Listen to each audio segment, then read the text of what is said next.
Welcome to Kentucky Roll Call. Here's a swing and a drive to deep left. Back goes Nixon. Looking up. Daly wins it. Daly wins it. Daly wins it. With Walker and Peak. Woodson from the gun. Play fake. Step it up. He's throwing deep down the near sideline. He's got Johnson. 20. Down. 5. Touchdown. Kentucky. When Mitch called me and talked to me about being the head coach here at Kentucky, I understand the assignment. We are here to win banners. Back outside. This is the point where he always hits it. Oh! Aaron Harrison beyond belief.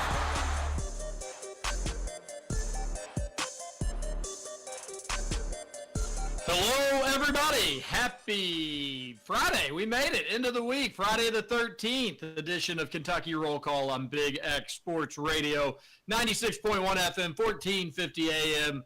TJ Walker, Stephen Peak, producer Matt Childress. Don't call him Chambers or Chambliss. This is Kentucky Roll Call. And I can't believe I briefly forgot what day it was.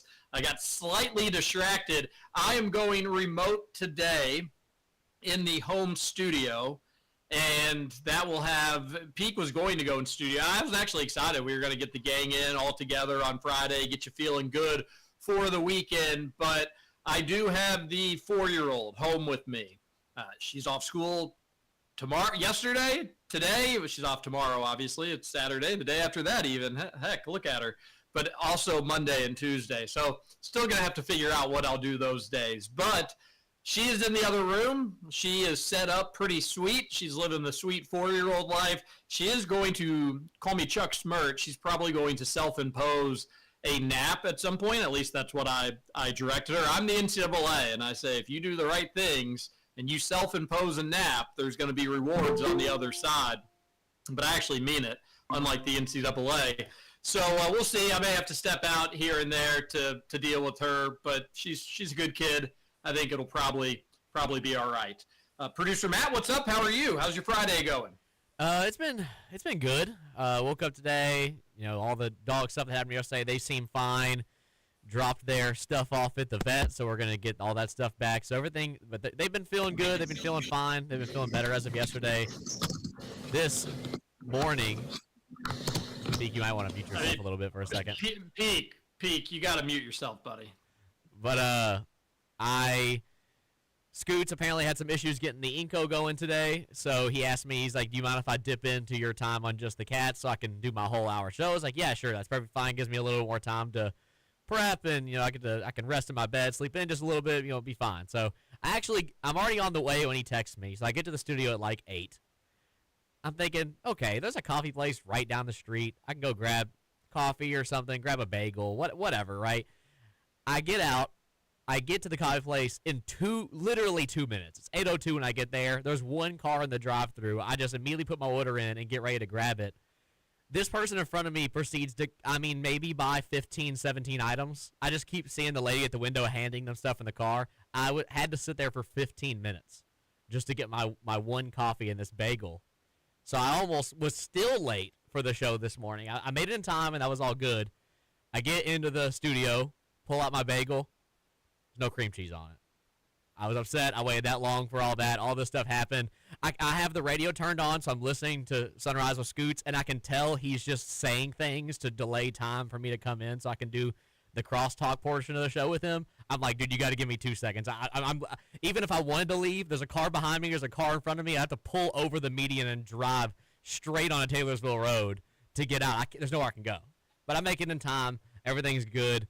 It was a fun show. It was probably my worst show of the week, not because I struggled talking or anything like that. I genuinely just didn't get to any of the notes I made of the day. We just talked about random stuff on a Friday. I talked about soccer for a whole segment. I know everybody hated to hear that. It was tangent after tangent. Like I said, it was a fun show. I had a good time doing it, but for people listening, it was probably my worst one of the week, unfortunately. Well, you get some redemption today on Kentucky Roll Call. You can make it all up. I'm sure it went fine. Sorry to hear about the bagel. I did hear you tell that exact story on Sometimes with Scoots this morning. That guy, you just never know when he's going to show up. Blame it on the technology, why don't you, huh? How about it? No, I'm only kidding. But 502-414-1450 is the Gameday Men's Health text line. Stephen Peak, how are you? Doing good, TJ. Just getting packed up, ready to go to Gainesville. Flight leaves, I think, at 7:30 from Lexington. So going to meet up with Jack Pilgrim in a few hours, make our way to the airport, and get to Gainesville, get to the hotel at about 1 a.m. It's going to be quite the trip, TJ, because we're going to be leaving at 5:30 in the morning on Sunday. So probably won't do much sleeping on Saturday. I see you got your Nick Roush costume on. Yeah, no hat today. With the short hair, I'm gonna have to come home at some point, meet Nick Roush where he's at. But yeah, no, it's gonna be a busy weekend, and hopefully we come back with another victory. Peak, I've got some bad news, buddy. I think you're home, and I've pulled on the street. I may even be on the way to the driveway, but I've got some bad news. I think you're home, my man. Yeah, I've been a hat guy since I was a kid. Anytime we had dress down day at Ascension Catholic Grade School, I wore a hat, and it shows. Horns down, yeah. The shun, TJ.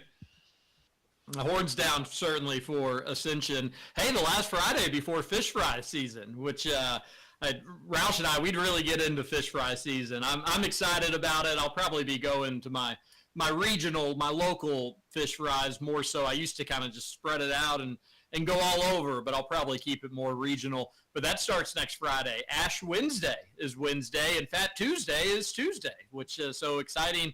Things to look forward to next week. So, UK's got a Fat Tuesday game against Georgia. We need Corey Price to bring up those Fat Tuesday stats for the Fat Cats. Ooh, yeah. I wonder what Kentucky's record is on Fat Tuesday. Was the Mardi Gras Miracle, was that on Fat Tuesday?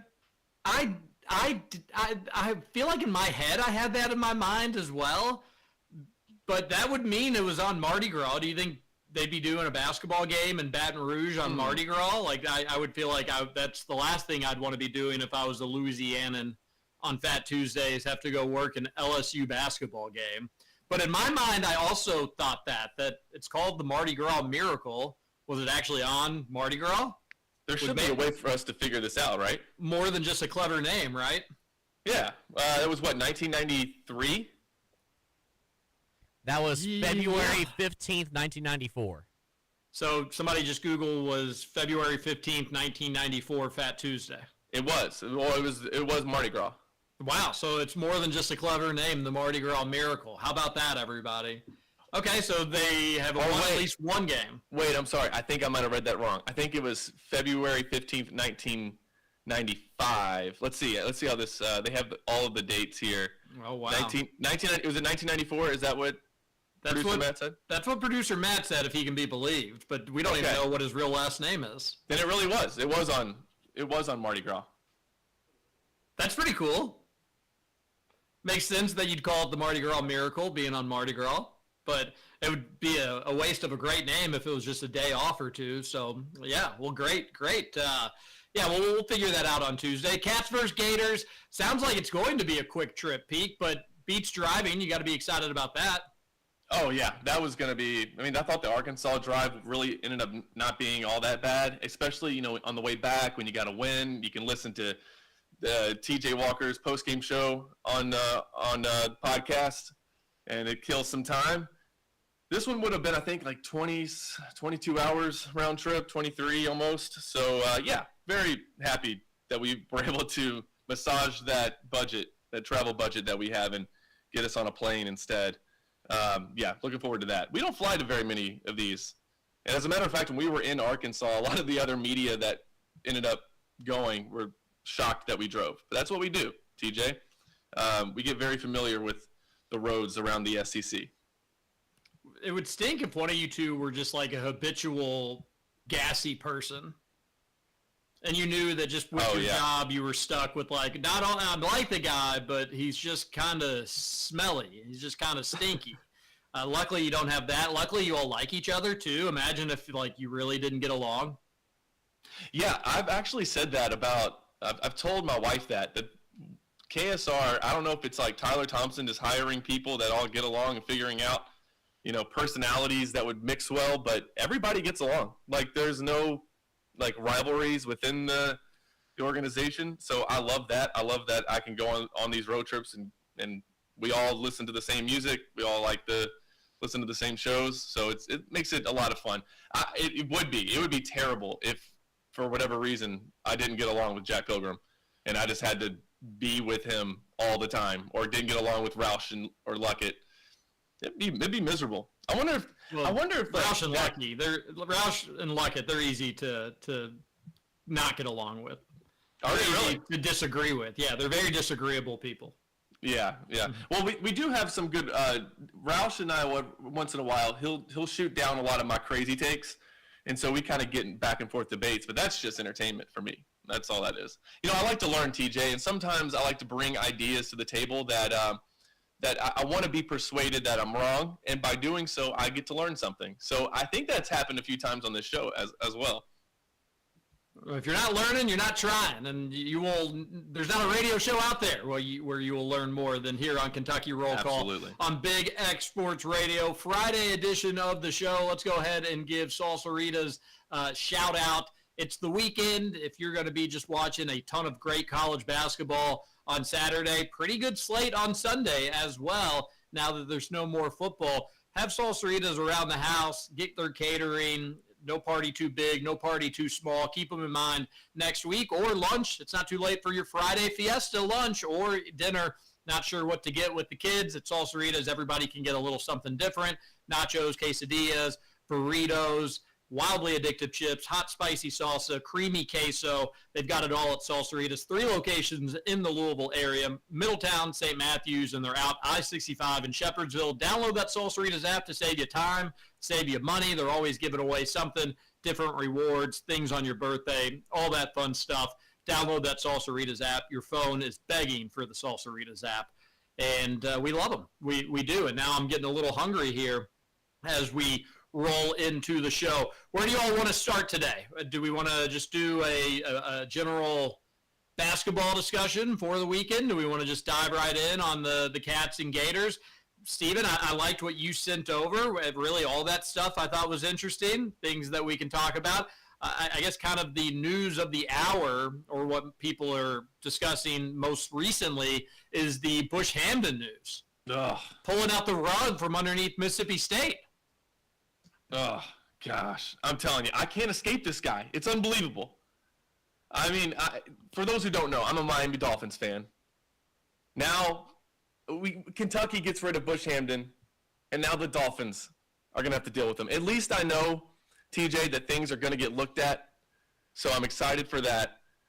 But it's just I want to get all in on the Dolphins, and I want to believe that at some point I'm going to see a playoff win. If that happens with Bush Hamdan as a part of their staff, that would be the all-time irony for me, that he wasn't good enough at University of Kentucky to keep his job. But because let's be real, he was going to be fired this year, even if Mark Stoops wasn't, right? I'm just asking you. Yeah.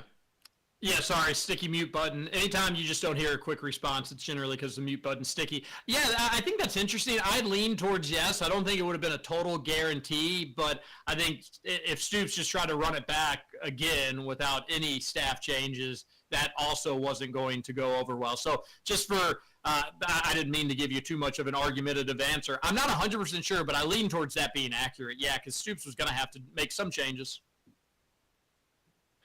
Yeah, so he would have lost his job at Kentucky, and now he's going to be a part of my Miami Dolphins coaching staff. And that, I don't know, TJ.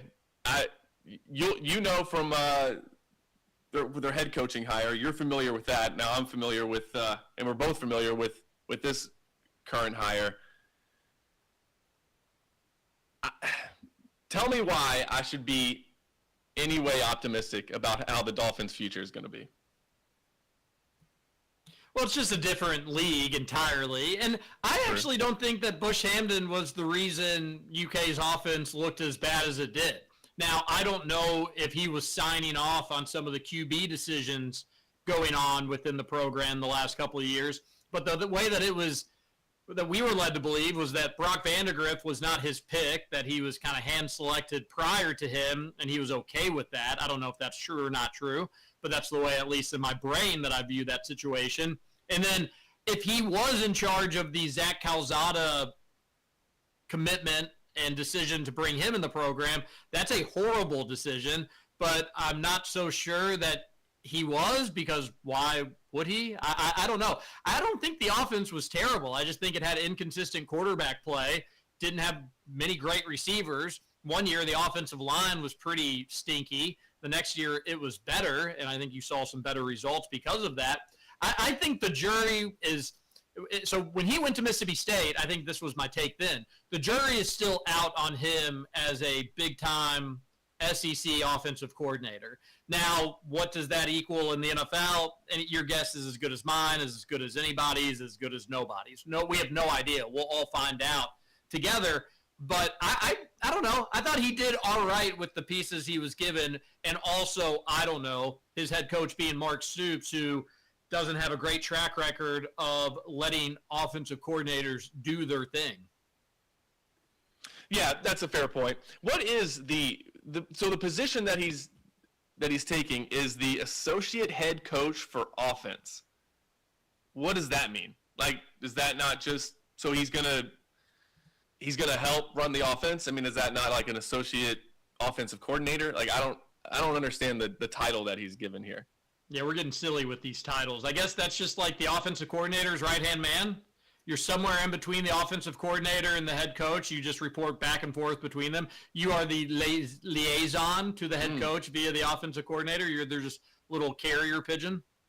Okay, that makes sense. I can kind of understand that. I guess just having multiple minds running the offense. I also find it interesting in Matt Zenitz' tweet, that's the one I'm looking at right now, that no mention of Kentucky. The tweet reads, the Dolphins are expected to hire Mississippi State associate head coach for offense Bush Hampton as quarterbacks coach. So, okay, that was his – I read that wrong originally. So he'll be the quarterback coach for the Dolphins. That makes more sense. Okay. He also says the ex-Boise State quarterback previously worked in the NFL as the Falcons QB coach and helped Matt Ryan rank 6th in passing yards in 2017. Absolutely no mention of where he was the last 2 seasons. And – probably because he didn't have a good run in Lexington, but like you said, I would say that's probably just on the journalist or the AI article that wrote whatever that was. I think you probably need to mention where he most recently had produced results, for better or, unfortunately for us, for worse more times than not. I would say that's probably more on the journalist. But at Mississippi State, I would be actually slightly bummed. Like, dude, this was a reach to begin with.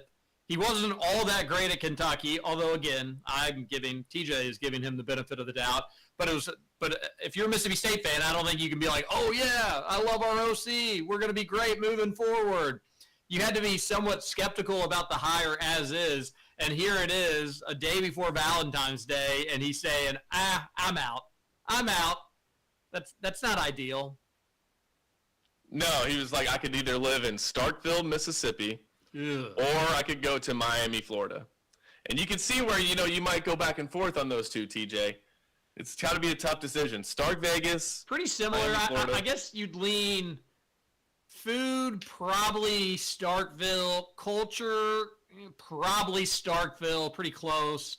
Traffic, if you're into traffic, you probably lean Miami. I would say that you'd have the advantage of traffic in Miami. And hospitality, Starkville, obviously, easily for that. Bad Bunny listenership, Miami. If Bush Hampton's into Bad Bunny, you probably lean Miami for that. So just breaking it down in my head, it's pretty 50-50. Must have been a pay raise. You don't think there's that many Bad Bunny fans in Starkville? Yeah, probably more than I would let on, sure, but yeah, I don't know. I guess I can't say for certain. I'll have to look at the graphics, but I'm guessing the YouTube TPUSA halftime show reigns supreme in Stark Vegas. Most likely. That's my guess. If you're a fan of cowbells, you got Mississippi State there. Actually, yeah, you do have to give Starkville the advantage on cowbells over over Miami. Miami has more cowbells than you would think, but not as many as Stark Vegas. Now, however, Gentlemen's Club, narrow advantage to Miami. Not that I think Bush Hamden cares about that, but Stark Vegas actually has more than you would think, Nick Roush has told me. Yeah. Oh, really? Really? He brought that up. That's how it gets it. I'm kidding. Roush hasn't told me that. It was Polachek. Okay. Well, Polachek will be joining us here in about 40 minutes or so. There was a text into the Gameday Men's Health text line that said, sounds like an assistant to the regional manager role, and that's exactly what I thought of as I was reading what his title would have been, Bush Hamden, had he stayed at Mississippi State and was the associate head coach for offense. That is a weird title, TJ, and I'm glad that the Dolphins are going with the more traditional quarterbacks coach position for Bush Hamden. Makes it a little easier when you do that. Yeah, again, wish him the best, and it's just going to be funny. It does seem like the good news for Bush Hamden, though, is when you get away from Kentucky as a previous offensive coordinator, your best football is ahead of you. Like, you're only – so actually probably good news for you and the Dolphins. He's probably going to win in ways that he hasn't since his Boise State days. I'm sure we'll have a great season next year. I'm sure we're due for – I mean, probably not. But at some point, TJ, I know I'm going to see the Dolphins win a playoff game. I know it's going to happen. It has to eventually. The NFL is supposed to create some type of – there's supposed to be some type of what's the term I'm looking for? It's like egalitarian. Is that the right word? It's supposed to create some type of equal outcomes with the way that they set it up. So maybe a 12-win season incoming with Bush Hamden as quarterback coach. 10-plus minutes of Bush Hamden talk. Nice work, guys. Yes, we did it. And you listened to every second of it. So happy to help. And, yeah, you know what? We may even go a little bit longer on Bush Hamden now. It's Bush Hamden. What does the family think of the move to Miami? Another texter says, good morning, KRC. Alex from Colga here. Hey, Alex. What's up, buddy? Just finished yesterday's pod. Matt, I have to side with TJ here. Applebee's is the base model of generic, no hate, affordable American dining. Then the other affordable dining options are just Applebee's in different fonts. Chili's is the Tex-Mex Applebee's. Olive Garden is the Italian Applebee's. Red Lobster is the seafood Applebee's. Buffalo Wild Wings is the sports bar Applebee's. Outback Steakhouse is the Applebee's for Australian. And Smoky Bones is the barbecue Applebee's.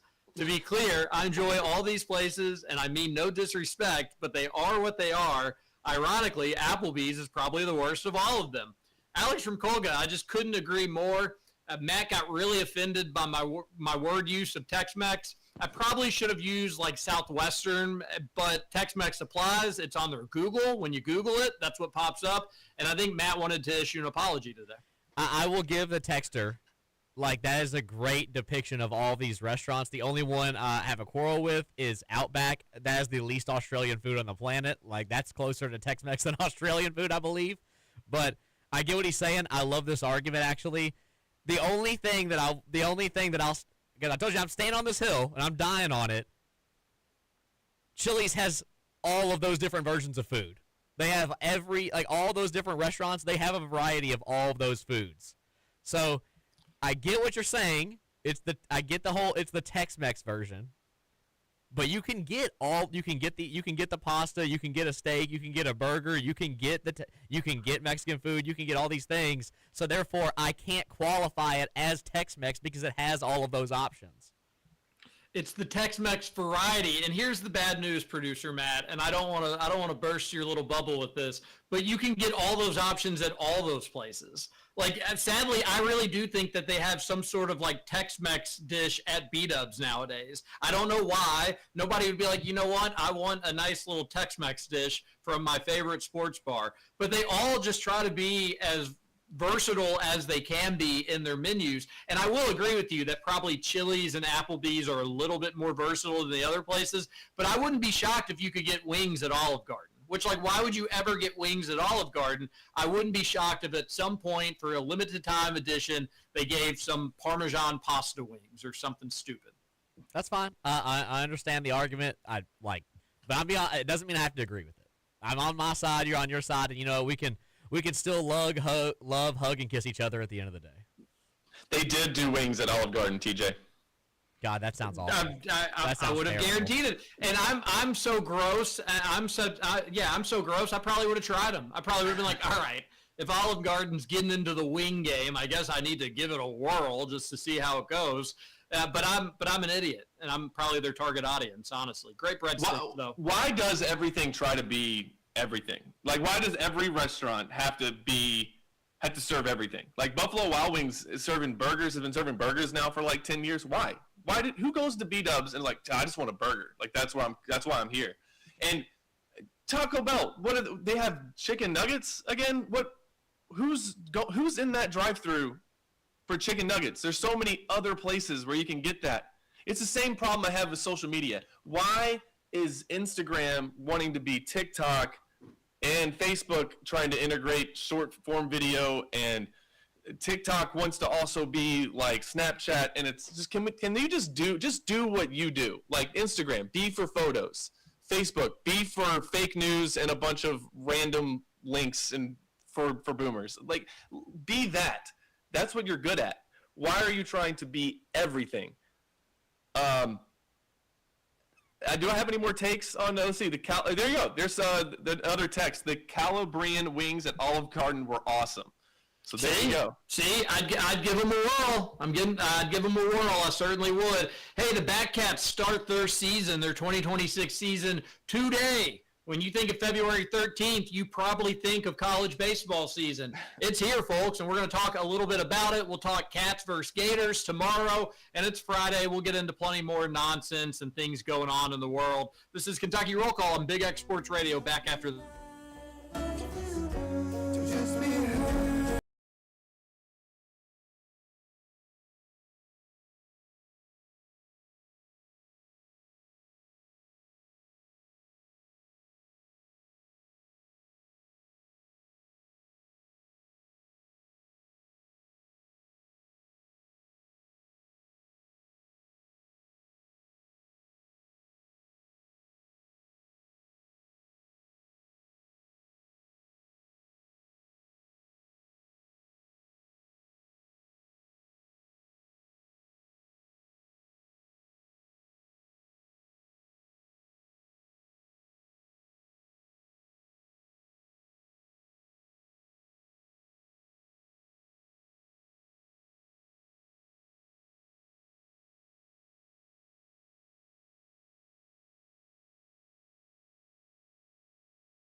Walker, Stephen Peak, producer Matt on your Friday. Get your text into the Gameday Men's Health text line, 502-414-1450. I am excited for college baseball season. The Batcats get started on the road. Won't be at home today, taking on UNC Greensboro for a 3-game series. Again, not at Kentucky Proud Park, although the weather would be okay. But they'll be on the road and doing a doubleheader tomorrow on Valentine's Day. So playing today at 4 o'clock.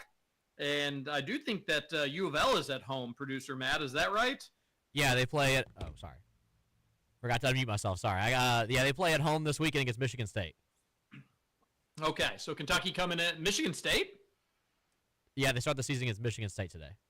Oh, wait, that's at least a decent name for the season opener. That's cool. I don't think Michigan State baseball has ever done much off the top of my head, but it's a decent name. UNC Greensboro, I don't know anything about them, so I won't pretend that I do. However, Kentucky comes in at number 18, and that game is at 4 o'clock today. Stephen Peak, do you have the pitching matchups? Not off the top of my head, but do they have it listed already on the on UK Athletics? I have the. They do. Cleaver's going tomorrow, so I know he's not going today.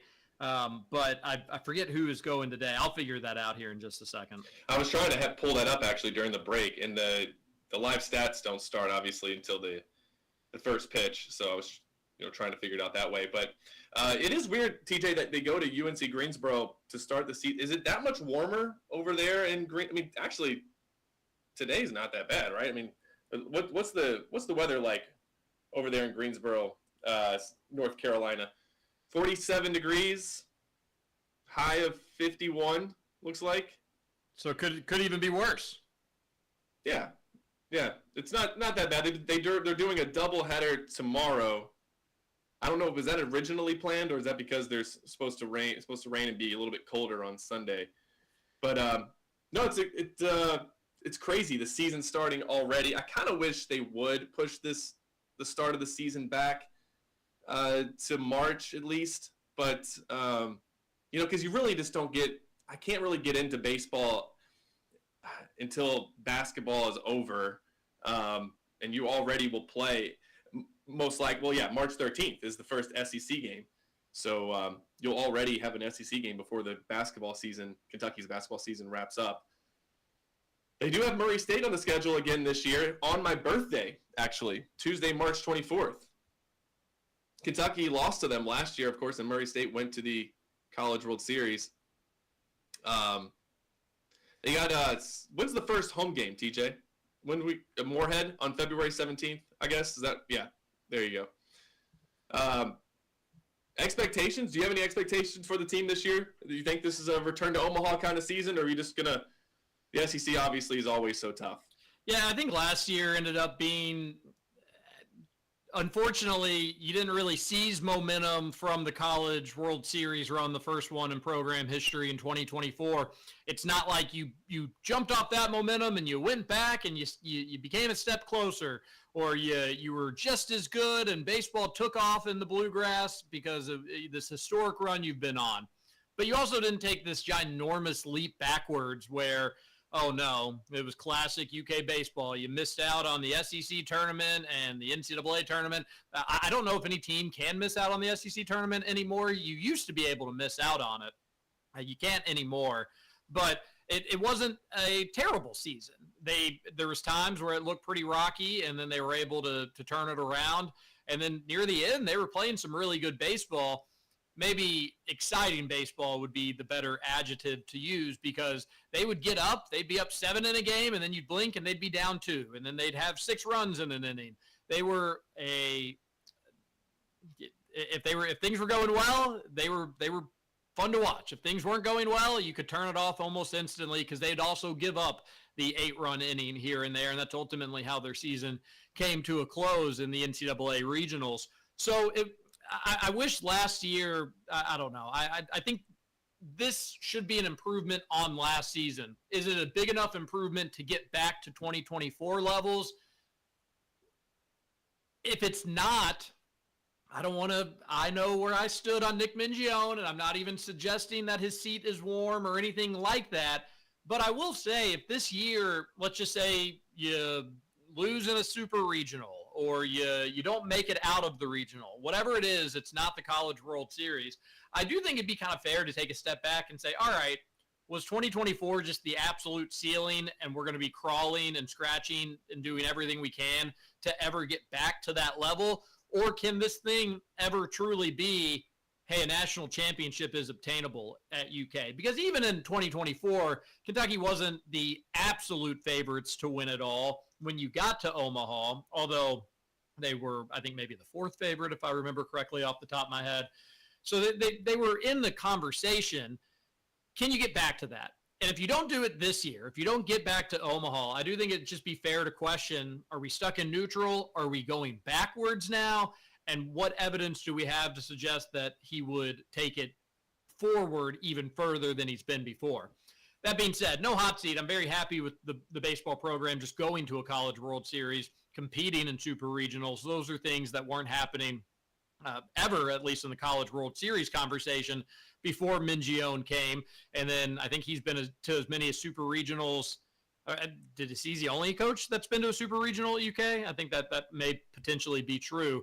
So he has the postseason success that can be attributed to UK baseball. That's all thanks to Nick Mingione.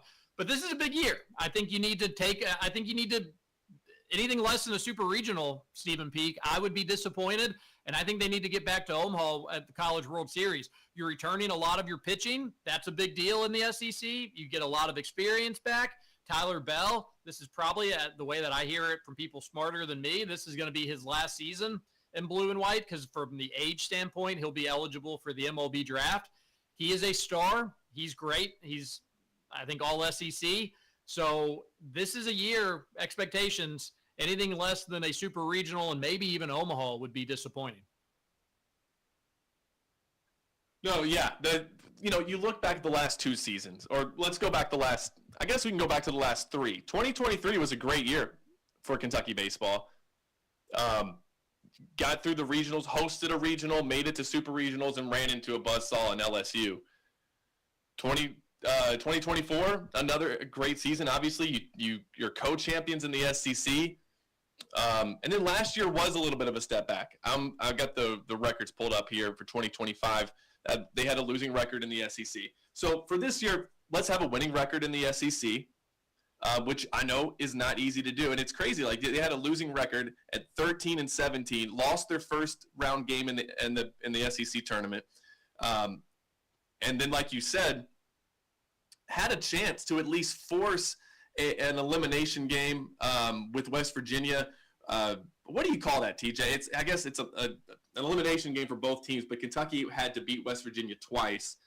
They were leading that game 12-7 in, what was it, the 8th inning, and gave up 6 runs, and then couldn't get a run in the top of the 9th to get things level and try to force extras. This year, I totally agree with you. I'm very happy with the way things are trending.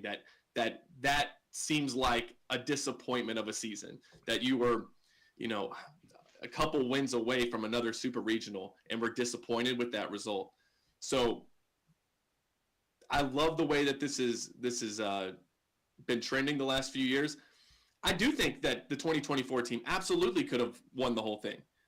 They weren't the betting favorites, but I mean, what did they do against Tennessee that year? They didn't win. They won the series the year before, right? They swept them the year before. So that season they won 1 of 2.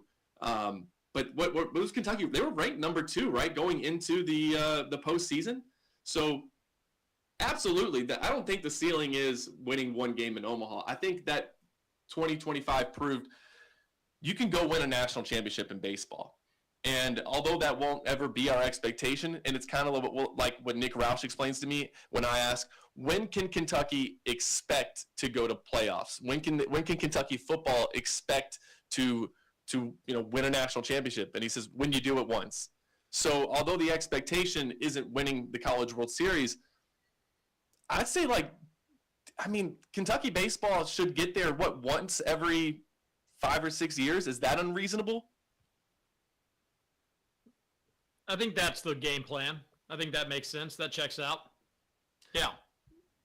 Yeah, so I'm excited for the start of this season. I'm finally all on board. TJ, there was a time when I think it was 2006 or 2007. No, probably before then. When did Ryan Strebe and those guys play? I think that was 04, 05, and that was the first really good baseball season. I think they were co-champions of the SEC that year. Maybe they won it all outright. Didn't do so well once they got to the postseason, and they hosted a regional that year, and I think they lost the first game to Ball State or something like that. But that's when I started following Kentucky baseball. Fell off a little bit, but now I'm right back, and I think this is the first time that I'm in February, and today I'm going to have the game on. We're going to be listening to it on the way to the Lexington airport, because I'm very much all in on college baseball now. Here's the one thing, TJ, I will say, and I've been pretty big on this. Do we need to play 9 innings of this? Do we need 9 innings of college baseball? No. Oh, no. That's a wildly hot take.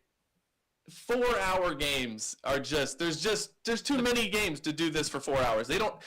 Major League Baseball has done great at making this a TV product, by shortening the games. The pitch clock. College baseball has gotten a little bit better. It's never going to be like the MLB, just because for some of these small teams, they just can't get out of innings. They just can't. They don't have the pitchers. They just don't have the talent to be able to get out.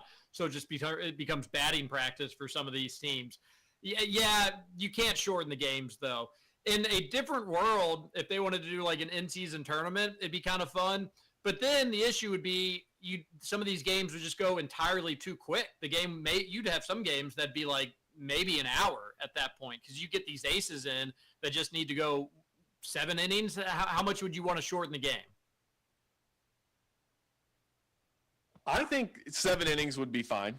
Yeah, and so you'd get some of these pitchers, they would just mow down these poor batters, and the game would just be over just like that. I mean, they'd be untouchable for 6 innings, and then you'd bring in this all-star closer for 1 inning. You just have to do it. You got to keep it at 7. The thought has crossed my mind before peak. There's just no good way to do it. You got to just keep it at 7. Matt, you've got to take? Yeah, I don't like shortening the game in college baseball. I understand where you're coming from. I get that they're super long, and the MLB is taking the actions to speed the game up. You mentioned the pitch clock. They obviously did the extra innings rule, where there's a base runner on second immediately. I know these are rules that some people don't like. I like these additions in Major League Baseball. I think it makes them more fun. It makes the game faster. It makes them more exciting. College baseball, in my opinion, I get that games are long, but to go off of your point, TJ, it's the same situation we have with college football, where there are certain teams on there that have a plethora of MLB draft picks, and they play against teams every year that just don't. So I think baseball in college especially is exciting enough as it is now. I feel like speeding the game up kind of just takes away from the traditionalism, the honor of the game. It doesn't matter if you shorten it or you lengthen it. There's going to be games where they're going to go for 5 hours, because like you said, TJ, dudes just can't get hit off some of these pitchers. Vice versa, some of these pitchers are so underwhelming compared to the team they're playing. They're just raking off these guys over and over and over again, and you're hitting these run rules by inning 4, inning 5. I feel like you could say it's for baseball, you could say it's for football, you could say it's for basketball. College sports in general, there's just always going to be that gap in talent depending on certain games you're playing. I do agree with Peak that the game does need to be faster. I just don't like the idea of taking innings away and making it almost like a Little League baseball game. Okay, that's fine. But there's so many pitchers in college baseball, and the pitching changes are what takes so long. So if maybe we can limit, that would be limiting scholarships and taking away opportunities from people. So maybe I understand why people would be against that. But, man, I'm going to tell you, there's a pitching change every freaking 30 pitches, it feels like. And I was even when we were in Omaha and they're playing that Florida game, which was over. It was well over before it was. What was the score in the first inning? The game was over, and there was in Kentucky. Let's see, they threw 1, 2, 3, 4, 5, 6, 7. They threw 8 pitchers. There's only 9 innings, and they threw 8 pitchers. So you're averaging a pitching change basically every inning almost. And, the first guy only went, the starting pitcher, Neiman, only went a third of an inning. You got another pitcher that only went a third of an inning. Yeah, only but okay. one guy did 2 innings. Yeah, but again, so you want just a terrible pitcher to stay in after his arm is toast and he just gets, again, racked by the No, but there's so many. Like, there's just so many pitching changes. I know, but you can't just keep a bad pitcher in there. If a pitcher just doesn't have his stuff, don't put him in. Don't make sure you're making the right move. I know you can't just leave them in, but I'm just saying, like, there should be. I know you can't limit it because some guys get hurt, and you can't be like, well, sorry, you have to throw on your torn rotator cuff. Sorry about that. Basically what you're saying is, hey, just don't miss free throws. Like, why would you miss a free throw? Don't miss a free throw. Exactly. Just make a free throw. Don't put in a pitcher you're going to have to just take out in a couple innings. Just do the opposite. It's going to be Jackson Jelkin pitching for the Batcats today. He sat out last season with an injury, but he comes from Kentucky by way of Houston, junior college, and Nebraska. And according to Adam Luckett, he has the talent to be one of the best starters in the SEC if he can be healthy. 6'5", and it'll be Ben Cleaver tomorrow. He is an experience within the Kentucky baseball program, and Nate Harris tomorrow in Game 3. So at least to start the year, UK's weekend rotation is going to be Jelkin, Cleaver, and Harris. It almost certainly won't finish that way if you know anything about college baseball, but that's not too shabby there. All right, if you all want to either talk more Batcats or read text, I've got to go put my daughter down for a quick nap. I'll be back in like 3 minutes. 3 minutes. All right, sounds good, TJ. We will see you in 3 minutes. Real quick, we'll go to the Gameday Men's Health text line. That's 502-414-1450, 414-1450. One texter says, don't think college baseball games can be the same length as high school games. Yeah, that's fair. But here's what I would say. All right, can we do one of two things? I understand they moved to the BB core bats, Matt, and that because those -3s that they were using, I mean, they were going to – I think one guy got hit in the head with the line drive, a pitcher did, and it's just too dangerous. So they moved to the BB core bats. Can we just have them use wooden bats then? If we're going to do 9 innings, let's do wooden bats. I'm on this with you as well. I don't like that college baseball has the rule that these bats need to be metal bats and that, you can't – are they even allowed to use wooden bats? I don't think they are they? I don't think so. I don't think they are because I feel like more players would use them in terms of, especially if you're like a senior or a junior or you're drafted already, maybe to go ahead and get your foot in there and get more game speed, get in practice with it. I do not like the metal bats. I'm not a fan of them. There's too much variety out there. It's the same thing with travel baseball. Like, there's bats that are banned out there. There's bats that are recommended. They come out with bats every single other week of the year, and it's all a ploy just to get these parents to spend their money. I think that if you're playing, if we're going with what the texter's saying, it's 9 innings, and you're trying to keep the game as close to Major League Baseball as possible, they need to be on wood bats.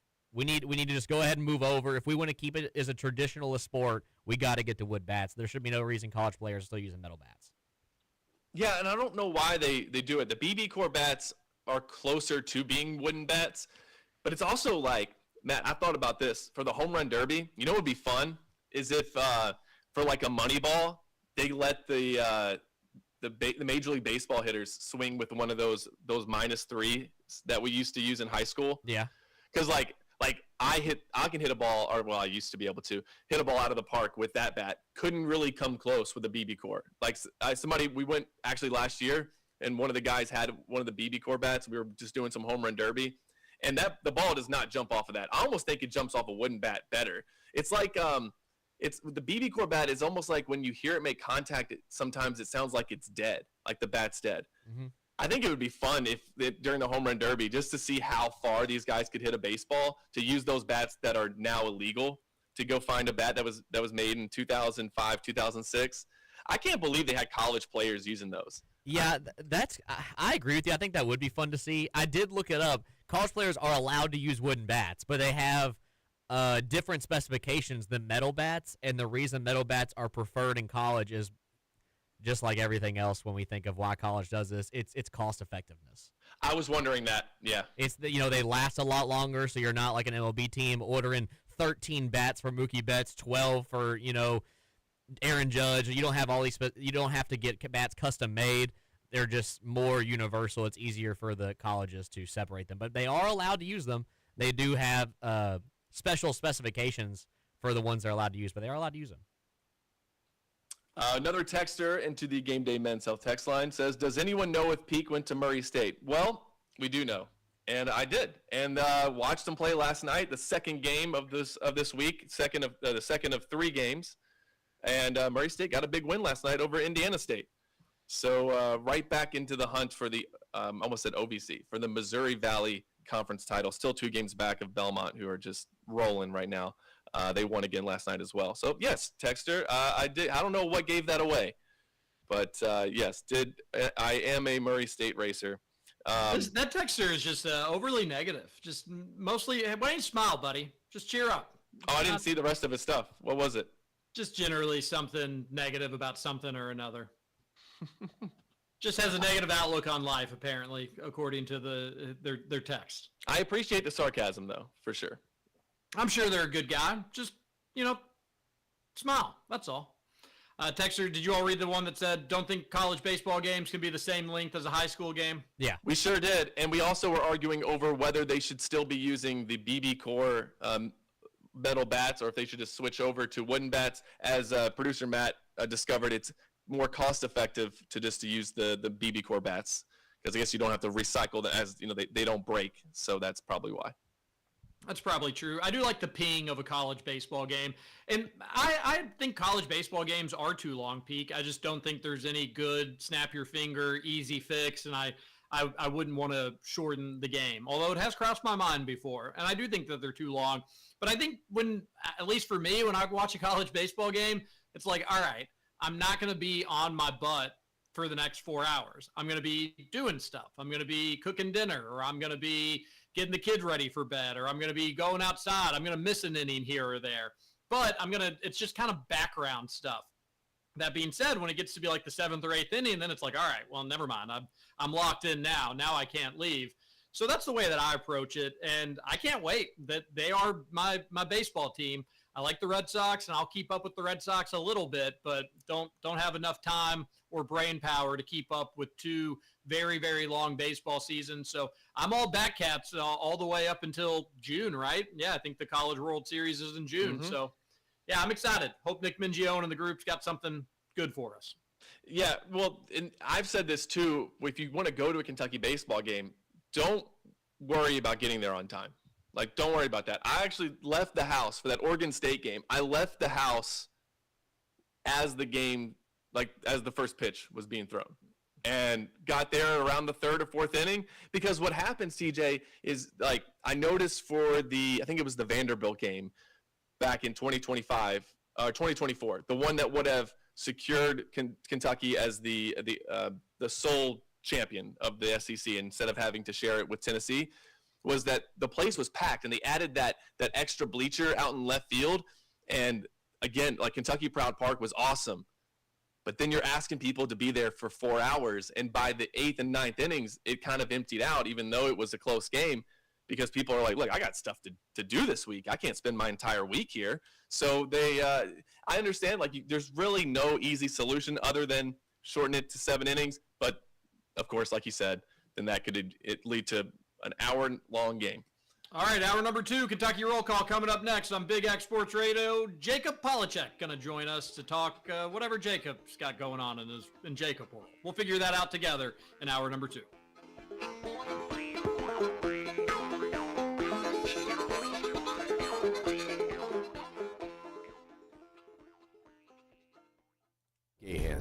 It's another year here in our River City, and what better time to show your support for our high school's athletic programs. Whether it's basketball or football, track and field or soccer, swimming or tennis, our Bulldogs are giving it their all on the field and court. So let's rally behind them, New Albany. Come out to the games, cheer them on, and let's make some noise. Let's show everyone what it means to be a part of the best city in Southern Indiana. Go Bulldogs! United Mechanical offers specialized HVAC, refrigeration, plumbing, and electrical services for both industrial and commercial facilities. Locally owned by Germantown native John Burke, they employ union-trained technicians and have served the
who's to say they can't win this one? Most people, actually. Vegas, a lot of people, all the metrics would seem to suggest it. I like the confidence, and I think Peak's more confident than I expected. I like the way Kentucky's been playing. I think they should be in the game. It's a big number. Was it 11.5? I think I predicted 10.5. They opened as a Florida 11.5 point favorite. I think that's too many points, but Florida is playing some of the best basketball in the country, certainly its best basketball. Xavier Lee, he looks a lot different, playing really, really well. Their front court is one of the best front courts in college basketball. So even though Kentucky has been playing well, Florida's probably just been playing a little bit better. Yeah, Jacob, what makes you so confident? Just my gut. I think it's going to overtime. I think Kentucky's going to score more than 90 points. Part of that is because with overtime you get more minutes. True. And so I think it's going to be a really close game. I think it's going to come down to the wire. And I think you got to factor in – I like storylines, and I think the Denzel Aberdeen storyline is an important one. I think that this one is – I think he's got something to prove here. I think that he's got he wants to stick it to his former team and show that he made the right decision. So I think I'm expecting a big game from Aberdeen. He has been great recently. He has not got enough. I don't think he's got enough praise for what he's been doing the last few games, and he's a big reason why Kentucky has won 8 of 9 games. And I don't care that he wasn't a starter for Florida last year. He was on the floor in those closing moments of the national championship game. He actually missed a free throw that could have maybe put the game away. But he's been great recently, and he's having to adjust to being point guard 1, which was not a role that he expected to have. I know he was the backup basically, but also was going to play a lot of the 2. He pretty much has to only play the 1. So he's been big for Kentucky. It's the size down low that has me worried, though, more than anything. And you can get a great game out of Denzel Aberdeen and Otega Owe and still lose, I feel like, on Saturday. But as TJ said, I am more optimistic. I don't know that they'll win, but I don't expect them to go down there and get blown out. I want to believe that Kentucky is past getting blown out. Obviously, Jacob, you think they can win. How do you feel about the front court matchups? I think that Kentucky's getting the best out of Malachi Moreno and Brandon Garrison at this point in the season. I don't think we're going to have another 2010 game from BG, but I think that he's kind of finding the rhythm. Malachi's hit that point in his freshman year where he's starting to really get comfortable, and I think that they can hold their own. I'm not saying that they're going to outplay Florida's front court, but I think that they'll do enough to keep them in the game. I love that. TJ, here's something I'm a little worried about, and it's not so much that Tennessee out-rebounded Kentucky on Saturday by 15, although that alone should make people worried. Tennessee is a very big and physical team that has a good front court. Florida's rebounding numbers are better, but that alone should probably worry you. However, the thing that I am not glossing over with that, it's almost by extension of that, Kentucky had more second chance points than Tennessee. And I believe Kentucky won the points in the paint battle against Tennessee. And I can just assure you those two things aren't going to happen against Florida. I hope that they do. Fingers crossed that they do. But I can't envision – I do think Kentucky will be out-rebounded by Florida, and hopefully it's not by 15. But it was pretty wild that Kentucky was able to win those other two seemingly by association rebounding stats. If you get rebounds, offensive rebounds, you should get more second chance points. So if you think you're getting 15 more rebounds than a team, several of those are going to be offensive rebounds. You're getting several more chances to score. The fact that Tennessee didn't take advantage of that is totally embarrassing for the Vols. And then, again, points in the paint. If you're getting a rebound, you're controlling the paint, you're controlling the glass, you're able to score in there. I don't imagine Kentucky's going to outscore Florida in the paint, and that may be okay. If Kentucky can hit 10 threes, I think that's the number that Peak said yesterday, that can change the point in the paint battle. But that's one thing when you think about the rebounding yeah, Kentucky needs to be good, and yeah, you can't get out-rebounded by 15, but they still held their own inside against Tennessee. No, not necessarily on the glass, but in some other areas. I don't know if Kentucky's going to have that same luck or potentially advantage against the Gators. Yeah, I am, like I said, cautiously optimistic about this game. And I agree. They're going to have to hit some shots from downtown. I don't think that hitting 5 threes is going to get you out of Gainesville with the win. But one thing I wanted before we got real deep into into the weeds with the Kentucky Florida stuff. Jacob brought a 2-pound bag of raisins to the Super Bowl party on Sunday, TJ, and I just feel like we have to talk about that. Did they get eaten? Did people consume the raisins? I like how Jacob just left, like he just turned his camera off, as if he's ashamed. Jacob, are you still with us? I think he went to go get the raisins, but all the more reason to leave your camera on so we know that you're not there in case we happen to throw it to you during an interview. That's a good point. Do you still have the raisins, Jacob? Raisins? Yes. No, sorry. I ate them all. Did you take them back? Did you leave them at Jack Pilgrim's, or did you bring them back to your house? I never even brought them. All right, we gotta be easy with the microphone here. Yeah, there's a lot of movement going on. With it feels like there might be there you go. As I wish people could see it. He's now. There's no way that you're going to go through a 2-pound bag. Why not? My daughter likes raisins. You can give her a couple. So they weren't eaten. You brought a 2-pound of raisins at the Super Bowl party and they weren't eaten. Nobody liked them. Who said nobody liked them? I'm asking you. Everybody liked them. So everybody had a couple raisins. Yes. Well, great. That's accurate. That's great. How? What else did you think of the Super Bowl party? I thought it was fun. It's hard when it's hosted by someone that's the losing team. They weren't too excited. Yeah, I was wearing my Packers hoodie, thinking maybe I show up, maybe it's something like an NBA All-Star game. Like somebody drops out and they got to get a new guy. I was thinking the Packers maybe. Team dropped out. They need a replacement team. The Packers are in a hotel nearby, and they're like, hey, come on. But that didn't end up happening. I don't want to spoil what happened in the game for all the listeners that haven't watched yet. Jack said that he had to put on the Kid Rock halftime show for you in one of the spare bedrooms. That was Steven. Steven had it ready. Steven was tuned in. I've never seen anyone more excited than Steven.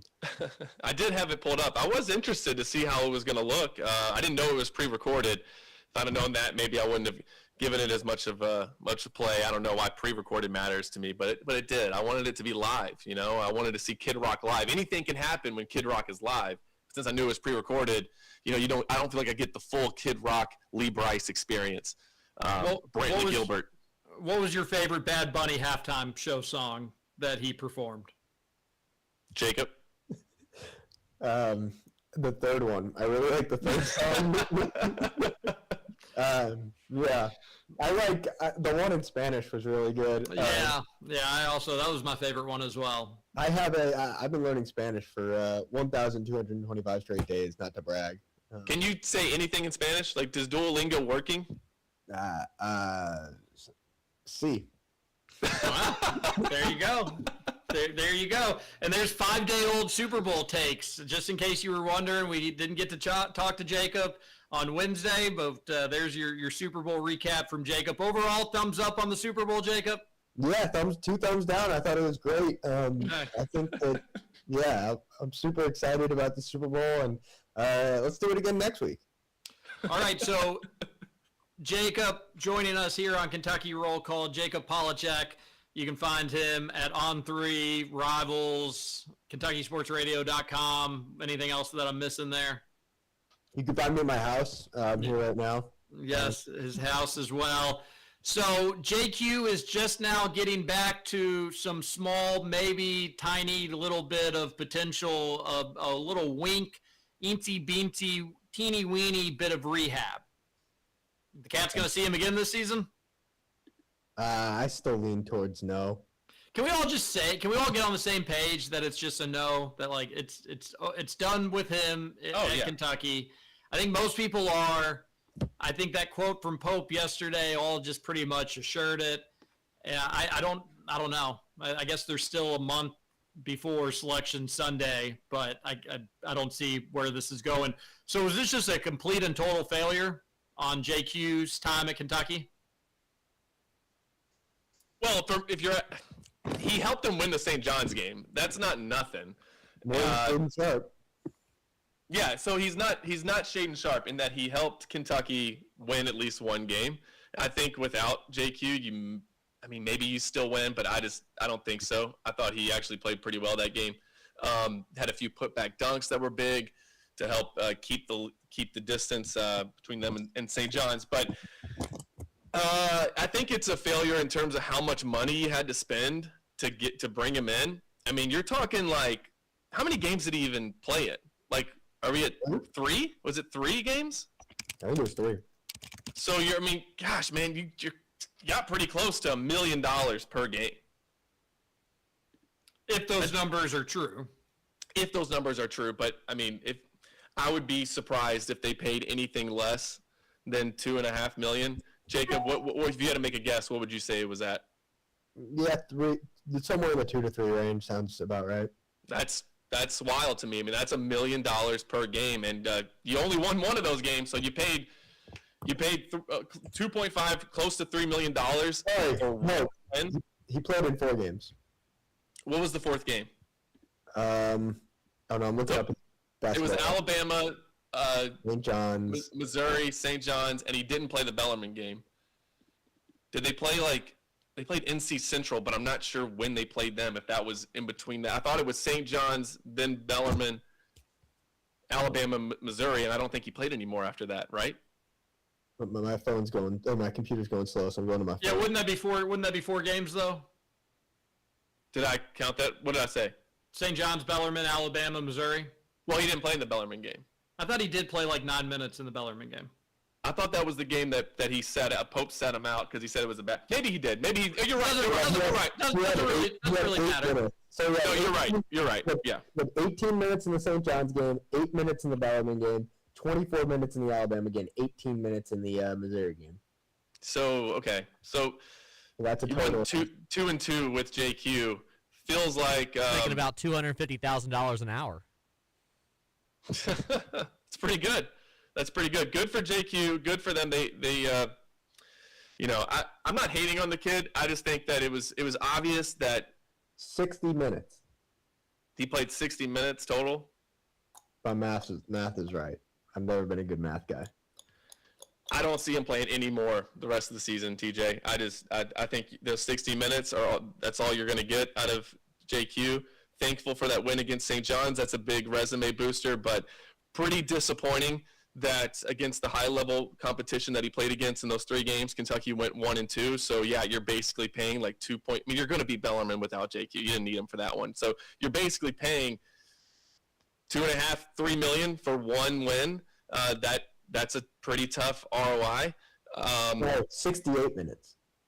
Okay, that makes me feel better. So I take it back. No, that is disappointing. Again, because this is a game where you could actually really use him, and even if he could pull a Terrence Clark and show back up for the SEC tournament and give yourself give Kentucky a better chance at winning 3 games in Nashville, I would love that, but I just don't see it happening. I still just can't come around, though, why Mark Pope just won't come out and say, like, yeah, he's done for the year. And I know he's not going to come out and say, listen, his camp has told him to pack it up. He is projected as a lottery pick, and he's not going to roll the dice because it would be a bad business decision. So we appreciate everything he gave us, and I wish it would have worked out better. I know he's not going to say that, but why not come out and say, listen, he had you're going to do all the coachisms. He had a bad knee surgery, and we all rushed, and we wanted him to play, and it just maybe was a little too much too soon, and now they're just going to take it easy because that knee needs to respond the right way. Why not just come out and say he's not playing then? Do you think that – go ahead, Jacob. What's the incentive there if you're Pope? Like, I mean, he's either not playing or gonna play, might as well leave the door open and not shut it down for yourself. Of hey, if JQ comes to you in March and it's like, hey, I kind of want to show out. Some scouts want to see me play a little more. It'll help my draft stock. Let's give it another try. Like, why close the door on that if you're Pope? So you don't get asked about it every 2 seconds, and He's gonna get asked about it. Like, what's that? He's gonna get asked about it. Not if he comes out and he says he's out for the year. You think he's going to keep getting asked about it if he comes out and says he's not playing again this season? That will shut the door on that. And I do agree that that's not the end of the world, that like he has to answer for it. He's an adult. He can just give a filler answer every time, and he'll be fine. And I get your logic that, like, yes, that would be great. That would be a reason to leave the door open. But I think we all agree that that's just not going to happen. Do we think that there is a side of this that Mark Pope is being this secretive about, or not really secretive, but just kind of leaving the door open for JQ to protect him because of the stuff that with similar players like Darren Peterson going on? I mean, Darren Peterson sat out against Arizona. Kansas pulls arguably one of the biggest wins of the season out, and the narrative around that game is what the heck is wrong with Darren Peterson? Not is Kansas a real national title contender? I haven't even seen people talk about the game. I've just seen people talk about how bad of a person Darren Peterson is. I definitely think there's something to that. Yeah, absolutely. Calipari did similar things with Shaden Sharp. He did with certain other players. You don't want to throw the players under the bus. That would make, I feel like that's, that kind of gets around and comes back to you in a bad way. Speaking of that, did you guys see what Jerome Tang said last night? That was ridiculous. Can I just read what he said real fast? He said in his post game after another loss, he said, "This was embarrassing. These dudes do not deserve to wear this uniform. There will be very few of them in it next year. I'm embarrassed for the university. I'm embarrassed for our fans, our student section. It is just ridiculous. We have practice at 6 a.m. tomorrow, and we will get this thing right. I have no answer, no words. You guys have 2 questions. I'll answer to the best of my ability, but right now I'm pissed." I like the I don't know. I like his passion, but that just feels like the kind of quote that won't sit well with future recruiting that could be used against you, throwing your players under the bus. The players, by the way, that you recruited and you added to your team, like these guys didn't just show up and were wearing a Kansas State uniform. What did you guys think about that? Fun fact about Jerome Tang, if Kansas State is to fire him, it would be the highest buyout in college basketball history, I believe. So, what is it? $18.675 million at the end of the 25-26 season. 12th largest in college basketball, but I don't think any other school has higher than that has done it. Well, shout out to John Calipari for not making us the highest. That's good news. I did not know that, Jacob. That's insane. That's way too much money to pay a mediocre coach like Jerome Tang.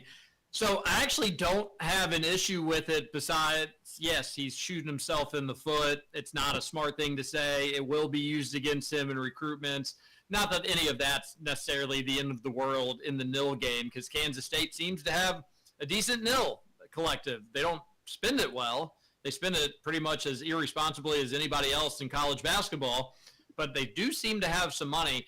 But no, it's a silly thing to say. My bigger issue is him just storming off afterwards. And I didn't know that he said he'd take 2 questions. I thought he stormed right off. But all the same, these coaches just being unable to hang out in press conferences and needing SIDs to be like, one more question, just one more, and we're getting out of here. That is a bigger issue. What are we teaching the kids there? You can't answer tough questions, so you just go run away when it's time to? That's my bigger issue with the whole thing. Now, him saying that stuff, I can actually admire that from a coach in the nil era in some capacity. Like, these dudes are not in this for the right reason. I'm sick of it, and I'm going to run their ass until they puke. You can't say that last part. You'll get in trouble. I can actually appreciate a hard-ass coach in the right setting. The issue is exactly what you said. He brought these players in. This isn't his year 1. He didn't just stumble in. I became the head coach in August, and I didn't pick any of these guys. Mm-hmm. These are the dudes that you spent a lot of money to bring into the program. So why are you in this spot? Why are you just finding this out that you don't want any of these guys back?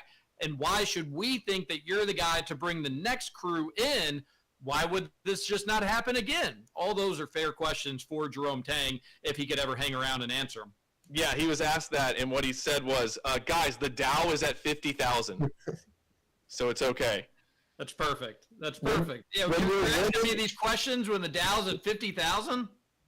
When you're winning, you can say whatever you want, and when you're losing, everything you say will be highly scrutinized, and we've seen that at Kentucky. You're seeing it at Kansas State. You see it at every school. If you're winning, it doesn't matter what you're saying, and if you're losing, it really doesn't matter what you're saying. I wanted to ask you guys this because 2 years ago, before Mark Pope and Pat Kelsey were both hired at UK and U of L, both schools were going after a lot of the same coaches, the Dusty Mays, the Scott Drews. There was talk about Will Wade at both programs. We've seen Jerome Tang go through the really rough season. We've seen Shaka Smart have an implosion of a year this year. Does the issues with these coaches that both teams were looking at make you feel a little bit better about Mark Pope? Yeah, I mean, I don't know. My expectations and everything for Mark Pope have kind of changed the last two seasons. Just I don't know. I don't know that I just want Kentucky to win games. I think, like, you're at Kentucky. It's the winningest program of all time. Whatever anybody else is doing is whatever. You got to win at Kentucky. I think it's a good question, producer Matt. The jury's still out on Pope, and I think there's something commendable about 2 straight seasons. Your roster completely changes. It completely changes a lot of times week to week, even though Kentucky's been a little bit more stable the last 2 or 3 weeks, knock on wood. It's been a season where you didn't know if Jalen Lowe was going one game from the next, and then Cam Williams gets hurt, and then you didn't know if JQ was coming back. And last season was a lot like that too. It just, the players, the carousel of players changed. There was Jackson Robinson for a bit, and then Lamont Butler, obviously. Andrew Carr was dealing with stuff throughout the entirety of the season. So the fact that he's been able to keep the boat afloat with all these injuries, there is something to be said about that. It's just we're just so sick of excuse making. At the end of the day, like Peake said, we just want to see wins, and he hasn't won enough. So people aren't over the moon on Pope. But that being said, there is more than just something to be said about the fact Kentucky hasn't just been a 500 team with all the injuries that they've had the last couple seasons. Now, going back to the JQ conversation, Pope, why did you bring him in? What was the best case scenario for this dude? Him being healthy and him playing. But you had to know that there was a possibility him coming back, there would be a setback. And you had a narrow window to begin with here. So I think that roster construction is up in the air for Pope. I think just kind of having the chops. Does he have the right mentality to be able to win at the highest level in college basketball? Because you look at some of the last couple of national championships, whether it's Hurley or Golden, they ain't choir boys. They ain't the nicest people in the world. Now, I don't think that necessarily you have to be a jerk to be able to win at the highest level. But what he's done with in-season injuries is amazing. It really is incredible. And it does make you want to say, just have a full, healthy year. And I want to see how that looks. But roster construction hasn't been great. Recruiting has been totally dreadful. So there has been things along with that you could say, I still don't know if he's the guy, big picture, but he also has excuses, just to be totally fair. Yeah, and to your point, TJ, I mean, there's some truth to that the jerks seem to win a lot. But, you have Scott Drew. He won a title and had a great team in 2021. He seems to be a good guy. COVID year doesn't count. Doesn't count. Doesn't count. Okay. Nice guys. Who's the last nice guy to win a title in college basketball? That you would. Jay Wright. Okay. Tony Bennett. All right. So there's been several. Well, I mean, Tony Bennett and Jay Wright both just walked out on their team, so I don't know if they're nice guy material anymore. Oh, that's a good point. A good point. Roy Williams did too. That wasn't very nice. We all know Coach K is the devil, so it wasn't. He's not a nice guy. Do we have to go all the way back to Rick Pitino? Oh, that was vacated, so that one doesn't count. So Calipari in 2012, the last nice guy to win a title. Unbelievable. Yeah, Calipari is known around the college basketball world for how much he's liked. Jacob, what were you going to say? I was just going to say, it's hard to judge. I mean, obviously Baylor's had a bad year. And I was a Scott Drew believer. I still think he would have done a good job at Kentucky because it's like you can't. It's so hard to compare Kentucky to Baylor. Where if he came into Kentucky with Kentucky resources, who knows the kind of roster he would have built? It would have been a completely different team. And I think that it's so hard to make that one-to-one comparison, whether it's Scott Drew, whether it's anyone else, Billy Donovan, who hasn't been great with the Bulls, or any of those guys. Like that one-to-one comparison. If you go to Kentucky, you're going to have more resources than you were at your previous organization, no matter what. And so, making that comparison is difficult. A texter says on the Gameday Men's Health text line, Jacob, do you think we're in good standing with portal options for next season? I know it's hard to talk about because it's not open yet and no one's in the portal, but we know those conversations are already happening behind the scenes. The thing I'll say about the portal is I think that this year is going to be a lot different than the past few years. And that's because it's become a lot easier. Like we talked about on the show about return deals, and that's happening all across college basketball. And it's a lot easier and a lot more enforceable to have deals in place for guys to return for the 26-27 season. You're seeing it in college football where guys are trying to leave and their contracts are making it difficult for them to leave their current team. I think that you could see that happen again this portal season. So I haven't heard a ton about conversations between Kentucky and potential portal options. I think they want to keep that quiet. Obviously, there's a lot of focus on retention with this current roster. And I think a lot of it is this portal is not going to be as filled with talent as other years because teams have more avenues to keep their guys around. Interesting. All right. Another texter says, I personally think it was worth the risk with JQ. He's a massive ceiling raiser if healthy. And you got to see a little bit of that, and he is just kind of a different level talent. That was pretty apparent. It's just there were other players you could get that were ceiling raisers too that didn't come with the big asterisks of, but major knee surgery. And maybe Pope couldn't get those guys, but he could get JQ because other folks weren't willing to take the risk of JQ. Yeah, I do think that there was a significant PR win in the offseason to say we're bringing in Jaden Quintance. He's going to be Mark Pope's first, I don't know if he'll be a lottery pick, but he'll be close to it. So he'll be able to have a first-round draft pick who only played in 4 games. I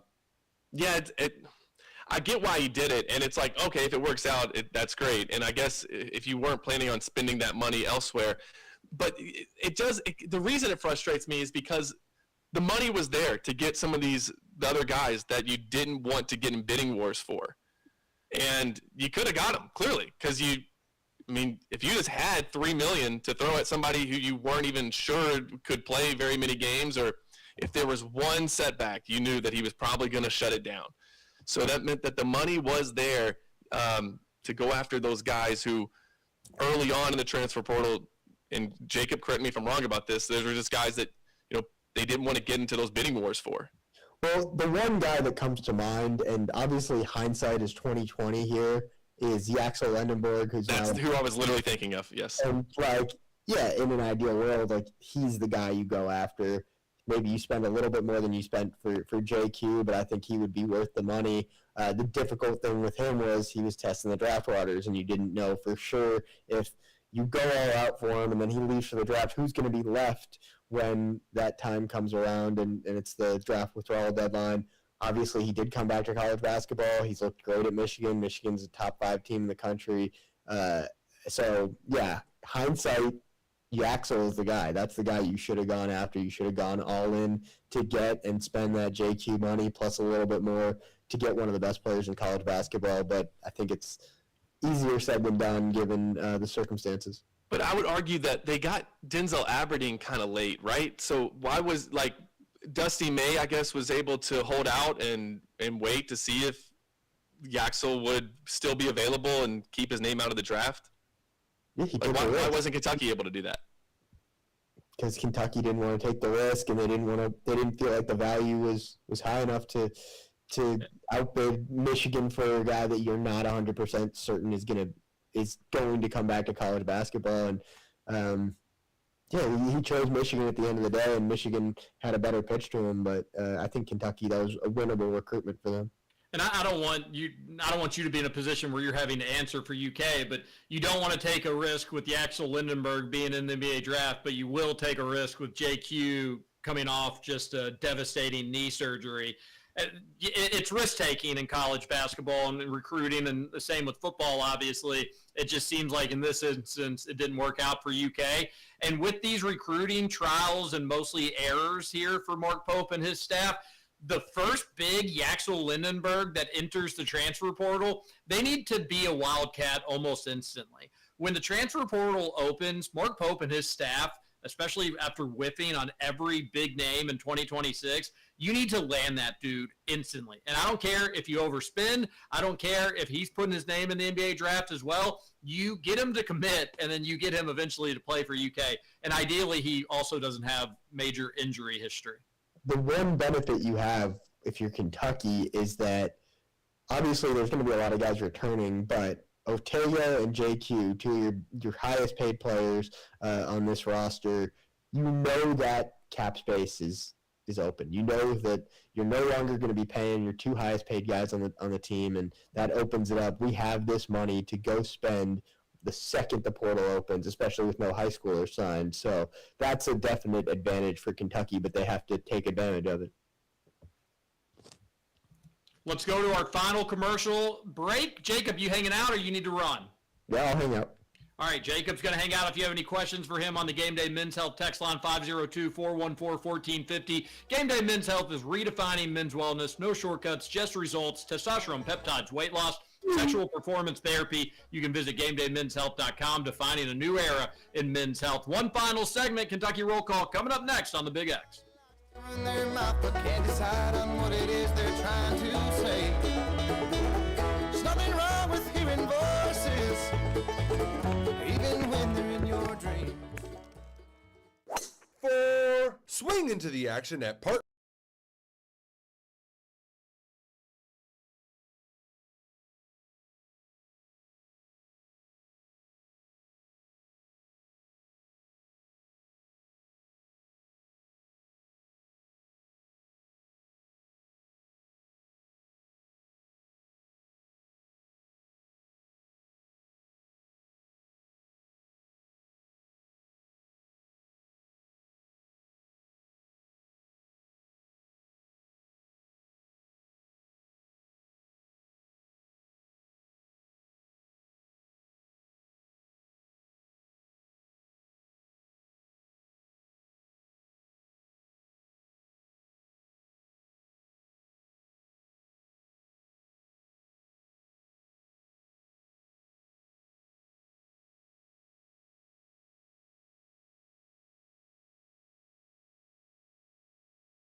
I don't know. I don't know if you've ever actually advertised your Instagram, so I won't give that out. But on X, at Polachek KSR, POLACHECK, KSR, covers UK recruiting, does a little bit of everything, and we're appreciative of his time. Any big weekend plans, Jacob? Yeah, if you go on social media. If you're following me already, go unfollow me. If you're not following me, go follow me. And yeah, I'm gonna have a good weekend. I'm gonna watch the Kentucky-Florida basketball game on Saturday. Excited. Are we unredacting the Jacob Polachek table this weekend? You guys want to see it? I would like to see it. Wish the listeners could see it. Doesn't make. Oh my gosh! I've never seen such a wonderful table. That thing looks like a transformer. If you're listening in your car, I hope you guys saw that. Thank you for I did see a mouse on it. Some Patrick breaking. Murphy. Go ahead. Breaking news. I was going to say breaking news. Chris Paul calls it a career, officially retiring. He was traded to the Raptors and was like, I'm never going to play for the Raptors. And the Raptors were like, well, then we'll trade you. And then they couldn't find a trade because it was the trade deadline. And then they were like, well, we'll release you. And then you can maybe sign with somebody else. And then he was just like, I'm just going to call it a career. So I will always remember Chris Paul as a Toronto Raptor, but he does officially retire after 21 seasons. And I always enjoyed watching Chris Paul. I think I've talked about this before, but some of my college friends, we have like an ongoing heated, drunken debate. I always said Rajon Rondo was the better overall guard, and they always said Chris Paul was. I stand by it to this day. They stand by it to this day. But it does take you back. I remember watching Chris Paul play at Wake Forest, that really fun college basketball, 2004 season, 2005 season. He was an electric guard. I think they got upset, in the second round, if I remember correctly. I think they were a 2 seed and got upset maybe in the second round. And it's just kind of sad that little piece of basketball history is now hanging it up. And sure enough, they all will. LeBron probably won't be too terribly far behind him. But Chris Paul officially retires. Not that anybody's surprised by that. No, and I honestly, I would be sad the day that LeBron James retires, because it's like, LeBron James was in the NBA when I was in high school, so it'll be like, oh, okay, I guess like I'm older now. Like there's gonna be like an existential crisis when all of these stars from when I was actually a teenager are finally hanging it up. So. Do you think that big shot Chris Paul hit to cut the lead to 34 will send him into the Hall of Fame? I do love that meme. Big fan. He'll enter the Hall of Fame as a Toronto Raptor. What do you think of Chris Paul, Jacob? What's a Chris Paul memory in your brain? Unmute yourself when you get a chance. I'm going to unmute myself. I always remember him as a Los Angeles Laker. He got traded to the Lakers. I stopped paying attention right after he got traded, so I don't know what happened since, but I'm sure he had a great career with the Lakers. He was traded for Pau Gasol, I think, so I'm sure they won a few more championships after that. It's a great organization. Yeah, he was good. He was a good player. Yeah, didn't the NBA put they vetoed that trade? A lot of people were saying that was a conspiracy theory sort of stuff. I don't remember the whole story with that. Because the NBA temporarily owned the Hornets, or I think they were the Hornets at the time, and so it happens. Happens to the best of us. Yeah, well, all right. Well, there you go. There are more texts into the Gameday Men's Health text line, and they've got some questions for Jacob. Here's a couple. Well, actually, these aren't necessarily for Jacob. Chris Paul used to hit guys in the junk as a Demon Deacon. People forget that. That's a good point. Tough to say this about a U of L fan, but Matt consistently has some of the best and most entertaining takes on the show. Great addition. I appreciate Matt's analysis and agree it is I appreciate that. Thank you very much.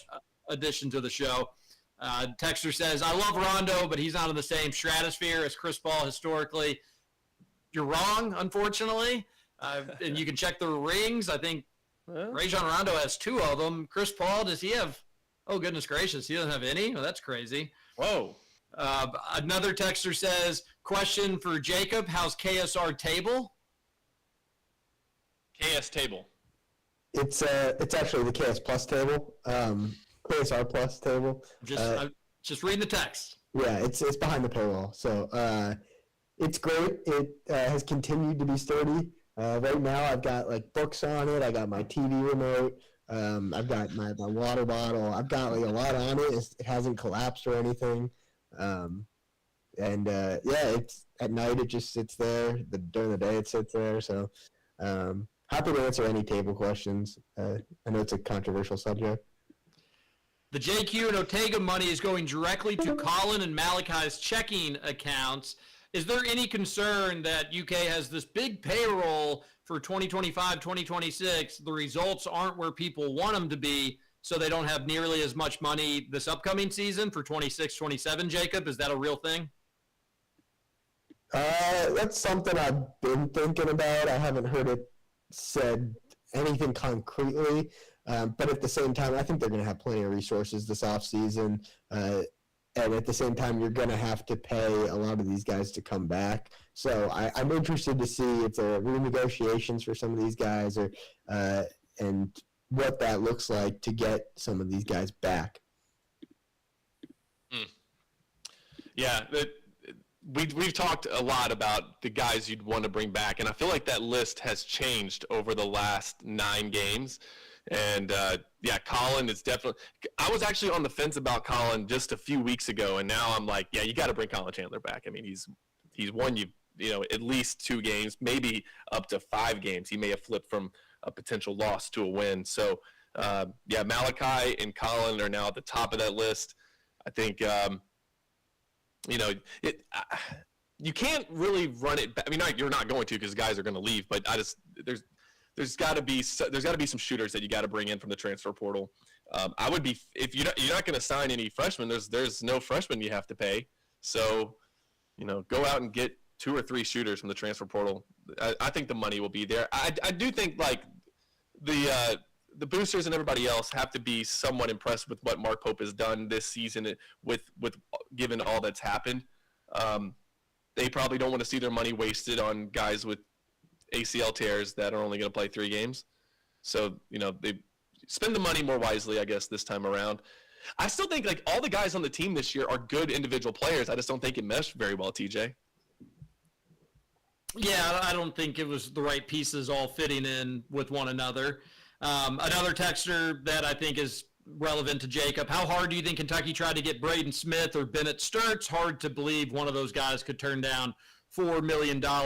I never really believed the Braden Smith hype or conversation. And then I don't remember Kentucky with Bennett, but maybe I wasn't in it. Yeah, it was. I never heard anything super serious with Braden Smith. Like there was some talk, but it always seemed like he was going back to Purdue. And then Bennett Sturts, that one was pretty clear. I think he commit like as he entered the portal or something. He was always going to follow his coach, going to Iowa. So, neither of those guys I ever heard like real serious traction with Kentucky or real pursuit from Kentucky. They went hard for guys like Donovan Dent and Silas Demery early on in the portal, and then after that they went and pivoted to Jalen Lowe. Another texter, and I want Jacob's opinion on this. Did you all see Nick Wright on the Simmons pod call for the NBA All-Star game to be black guys versus white guys? And he said they'd all play hard, and then they drafted teams. Jacob, would you like that? A little segregation for the All-Star game? I gave my take on KSR Happy Hour yesterday for what I think we do to fix the All-Star game. I think you get one player from every team, put them all on the court. You split them up 15-15, but it doesn't really matter the teams. And whoever scores the most points in the game, whichever individual player scores the most points in the game, automatically clinches a playoff berth for their team. How about a big game of 21? Like you get just 15 guys to play a game of 21. And no, you know what I would actually watch, TJ? I would watch like Kentucky players versus former Duke players or something like that. I think that'd be fun. Let's have like them play for like the former colleges. Maybe if you don't have enough for one team, you can do like the Big 12 versus SEC or something like that. That would make me watch. What if we just had the world's greatest players playing one big game of slam ball? Oh yes, slam ball. Yeah, we could. Are they still doing slam ball? Yes. By the way, Yes, it's on the Ocho every year.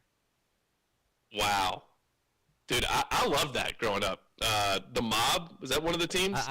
Maybe I don't remember the team names, but I remember vividly watching slam ball when I was a kid. I used to thought that was the cool. I was like, this is the next generation of sports. It could have been if guys just didn't keep getting injured. I guess it's a pretty dangerous version of the game of basketball.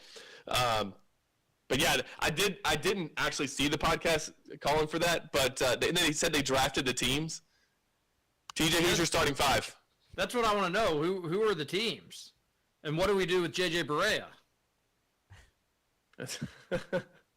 Jacob, who you drafting first? Conca Nipples first pick. I watched the clip, and he said that he needs Con and Cooper Flag to turn into stars for that game to really happen. And I think you go Jokic. Is Reed on the team? We can put Reed on there. I think you'd have to. Jokic is getting picked. You'd have to put Reed Shepherd on there? I think we're running out of options, producer Matt. Luka Doncic, Nikola Jokic, Austin. No, you're going to need bench players. I'm not saying that he's over these guys. I think near the end of the bench, Reed can find a way for sure. It's a hot take. What about just like Europe versus America? Are there enough good European players? Oh, that's right. That is the round robin thing that they're doing. Yeah, but the way it was explained to me was that they're not. Some of these guys are playing for countries that they just have a slight affiliation with. That it's not like it'd be like me.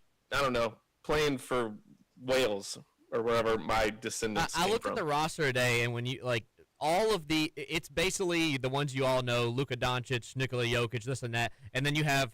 Like Jamal Murray, Shai Gilgeous-Alexander, and Norman Powell, guys are like Canadian, right? And they're playing against all American players, which I don't understand why we need 2 American teams versus 1 world team in a 3-game round robin. That part doesn't make any sense to me. There's one that's just all old heads, and then there's one that's just all like rising stars players. So I don't know.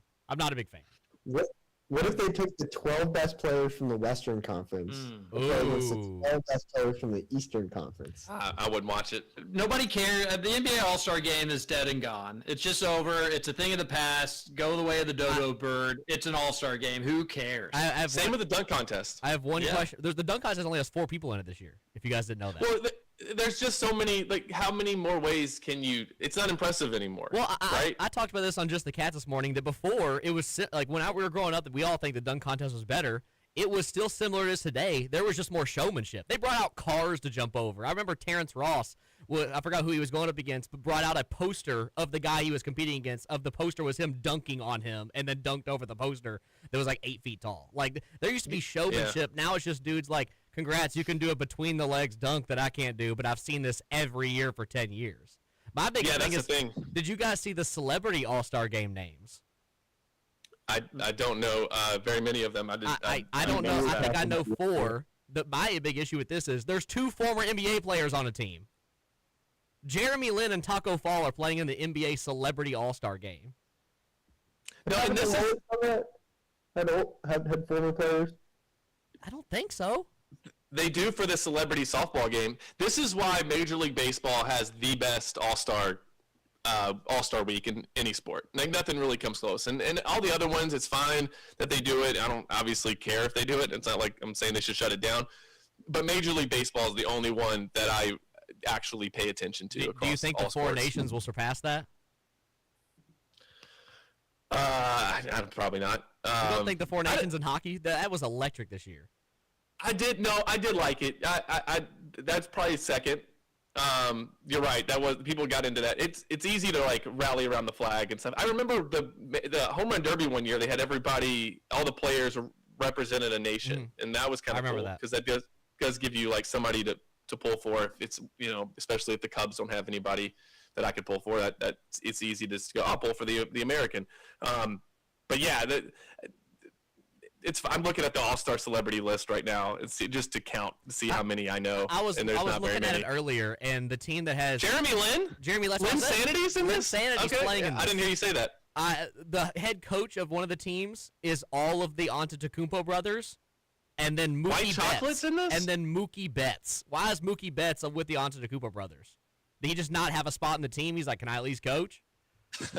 It's time for our favorite segment of the week, the Roll Call Picks of the Week, presented by Chad Hennessy of Insure Max, proudly serving the Louisville area for over 25 years. You can call Chad Hennessy at Insure Max today at 502-479-4085. It's a great night of college basketball. You get St. Louis, who's ranked, traveling to Loyola Chicago as 18.5-point favorites. No, but the game tonight, Michigan State, Wisconsin on Fox. That should be a good one. Michigan State on the road giving 2.5 points. I'm tempted to take the Badgers there, and I lean Badgers, but my two big picks for your roll call picks of the week, tomorrow, take Baylor in the points against the Cards. I think Baylor will have a chance to win outright, but I definitely think 7 points is too many. I think they cover that. They're playing better, and they're losing close games. I think Louisville is due for a little bit of an off night. I think it happens down in Dallas.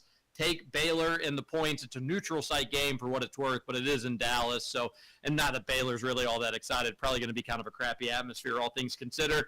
And then I like Iowa State giving 5.5 points against Kansas. Cover your ears, Jacob.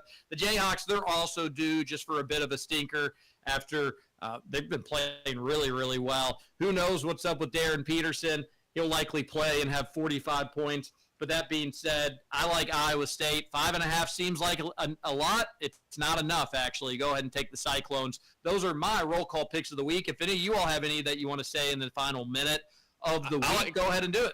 Kentucky, I'm taking the points, 11.5, and also giving the points with St. John's Providence. I think St. John's wins by more than the 8.5 point spread. So those are my two picks of the week. Okay. All right. Jacob, have a good weekend. Any Valentine's Day advice for the love listeners out there? Yes.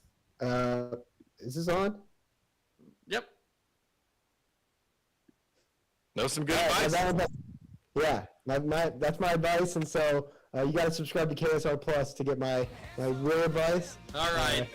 Everybody have a great week. Go Cats. I think they lose, and sadly I think Florida maybe covers, but it'll be right there. I think the Cats will have maybe a chance in the second half. I don't think it's a bandy game sort of deal. Everybody be well. We'll do the post-game show on ESPN Plus. We're out of time. See ya. Bye. Go Cats. Kentucky morning.